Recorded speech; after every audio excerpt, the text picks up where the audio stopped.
अक्षय तृतीया है। यह दिन का इतना अच्छा महत्व है, सोने का खरीदना भी अति शुभ माना गया है। बाबा, अक्षय तृतीया कब मनाया जाएगा और इस दिन लोग सोना की कब खरीदारी कर सकते हैं, क्या शुभ मुहूर्त है? सबसे पहले कि अक्षय तृतीया इस वर्ष 10 मई 2024 को मनाया जाएगा। कहा जाता है अक्षय तृतीया रोहिणी नक्षत्र में प्रवेश होता है और रोहिणी नक्षत्र में इसका एक अलग महत्व है और रोहिणी नक्षत्र में इस पर्व को करने से 1000 गुना फल की प्राप्ति होती है। इसमें सबसे पहले वर्तमान में जो है वो खरीदारी पर विशेष जोर दिया गया है, उसमें भी सोने की खरीदारी पर। कहा जाता है कि अक्षय तृतीया में लोग सोने की खरीदारी करें तो बहुत अच्छी बात है। जिस प्रकार हम लोग धनतेरस के दिन सोने की खरीदारी करते हैं क्योंकि उस दिन माता लक्ष्मी का दिन माना जाता है, उसी प्रकार अक्षय तृतीया में यह भगवान विष्णु का दिन माना जाता है और अर्धांगिनी है माता लक्ष्मी भगवान विष्णु के, तो नाम ही है अक्षय, इसका कोई सीमा नहीं है। इसमें इस बार का जो 10 मई 2024 का जो अक्षय तृतीया जो पड़ रही है, इसमें कई योग अंकित हैं। गजकेसरी योग, सुकर्मा योग, शश योग, ये तीनों योग जो है बहुत ही अत्यंत शुभ फलदायक माना जाता है ज्योतिष शास्त्र के मुताबिक। इस योग का प्रारंभ सुबह से ही शुरू हो जाती है। जहाँ तक खरीदारी की बात है तो 5 बजे सुबह तो कोई दुकान खुलती नहीं है, दुकान जब भी खुलेगी 9 बजे 10 बजे के बाद ही खुलेगी। तो जब भी आप खरीदारी करने के लिए जाएं, दिन भर का जो योग है वह योग आपको शुभ फल प्राप्त करेगा और उससे आपको लाभ ही लाभ मिलेगा। तो ये खरीदारी से पहले मैं ये अक्षय तृतीया के बारे में कहना चाहता हूँ। इसका महत्व, ये खरीदारी के लिए इसका महत्व बहुत कम है। इसकी महत्व जो है यह पुण्य कमाने की महत्व है। हम लोग जो सनातन धर्म के लोग हैं, इस अक्षय तृतीया को अक्षय की प्राप्ति करना चाहते हैं और ये सभी आदमी चाहता है कि हम कष्ट क्लेश दुख से हमेशा दूर रहें। तो यह कैसे संभव है? बिना धर्म के ये संभव नहीं है। जब तक आप धर्म नहीं कीजिएगा तब तक हमारा कष्ट क्लेश दुख समाप्त नहीं है। तो धर्म के लिए समय चाहिए, धर्म के लिए कैसा मुहूर्त चाहिए, जो धर्म अगर हम करें उस धर्म का 1000 गुना फल हमको मिले। तो ये अक्षय तृतीया के दिन भगवान विष्णु और लक्ष्मी की आराधना की जाती है। एक चीज और है, इसी अक्षय तृतीया के दिन परशुराम जयंती भी मनाया जाता है। भगवान परशुराम भगवान विष्णु के 6ठे अवतार हैं और इस दिन हम लोग परशुराम जयंती जो मनाते हैं बहुत ही धूमधाम से मनाते हैं।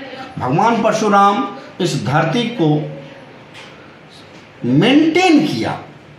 लोग कहते हैं नरसंहार किए, जी नहीं, वो नरसंहार नहीं किया। जो अत्याचारी थे, जो इस धरती को कोलाहल में मचा दिए थे इस धरती पर, उसको मेंटेन करने के लिए कहता है जब जब धर्म की हानि होगी तब तक विधाता जन्म लेंगे यहाँ। तो इस धरती पर धर्म की हानि होने लगी थी तो भगवान विष्णु 6ठे अवतार में भगवान परशुराम के रूप में जन्म लिए और इस धरती पर से अधर्म का नाश करने लगे और धर्म का पताखा फहराने लगे। इसलिए आज हम लोग परशुराम जी का जयंती अक्षय तृतीया के दिन मनाते हैं। जहाँ तक इसके साथ हम कहना चाहते हैं, इस दिन गंगा स्नान का सबसे उत्तम दिन माना जाता है क्योंकि शास्त्र ने कहा है कि गंगा का जो अवतरित हुई थी वो अक्षय तृतीया के दिन धरती पर अवतरित हुई थी। तो इस दिन जहाँ तक हो सके अगर गंगा स्नान का मौका लगता है तो गंगा स्नान कर लें। गंगा स्नान के पश्चात उस दिन अक्षय तृतीया के दिन दान पुण्य करने के भी विधान रखा गया है, जिसमें अनाज का दान, वस्तु का दान, जल का दान, जल पात्र का दान सबसे उत्तम माना गया है। अगर आप गंगा स्नान करके आते हैं तो सबसे उत्तम दान है जल पात्र का दान। पहले लोग क्या करते थे और आज भी लोग करते हैं, मिट्टी का सुराही इस दिन लोग दान देते हैं, क्योंकि हम लोग जानते हैं कि मिट्टी की सुराही वो अपवित्र जल को भी पवित्र कर देता है, शुद्धता ला देती है और उस जल को ठंडा कर देता है। और ठंडा जल जब हम लोग पीते हैं इस गर्मी के मौसम में, आत्मा और मन सब तृप्त हो जाता है। जिसका आत्मा और मन तृप्त हो जाएगा वो तो आपको प्रेम से आशीर्वाद देगा ही, दीर्घायु भव, चिरंजीवी भव, सौभाग्यवती भव, कई आशीर्वादों से मन धारा की तरह निकलने लगता है और लोग आशीर्वाद देते हैं और वही आशीर्वाद हमें प्राप्त होता है और हम लोग आगे बढ़ते हैं। इसके साथ साथ हम कहना चाहते हैं कि आज के ही दिन सतयुग, द्वापर युग और त्रेता युग का प्रारंभ की गणना हुई थी और इसी दिन से इस युग की गणना का प्रारंभ स्टार्ट हुआ। इसके साथ साथ एक और शुभ कार्य इस दिन होता है। अक्षय तृतीया के ही दिन बद्रीनाथ का पट भी खुलता है। तो हम सभी लोग उस अक्षय तृतीया के दिन भगवान बद्रीनाथ का यहीं से सुमिरन करेंगे कि प्रभु हमारे परिवार पर अपना विशेष कृपा रखना, हमारे समाज पर विशेष कृपा रखना, हमारे समाज के बंधु बांधव पर विशेष कृपा रखना, हमारे देश पर कृपा रखना, इस विश्व की शांति को बनाए रखना। इस बार शुभ मुहूर्त कितने बजे? इस बार जो है सोने की खरीदारी का जो शुभ मुहूर्त है वो प्रातः काल से ही शुरू हो जाता है, मगर प्रातः काल में तो दुकानदार दुकान खोलेगा नहीं, इसलिए 9:30 बजे के बाद और 11:30 बजे तक आप खरीदारी का शुभ मुहूर्त है। उसके बाद 12:30 बजे से लेकर के 2 बजे दोपहर तक मुहूर्त है। इसके बाद सबसे लास्ट का जो मुहूर्त है वह संध्या 5:30 बजे से लेकर के रात्रि 9:30-10 बजे तक आप खरीदारी कर सकते हैं।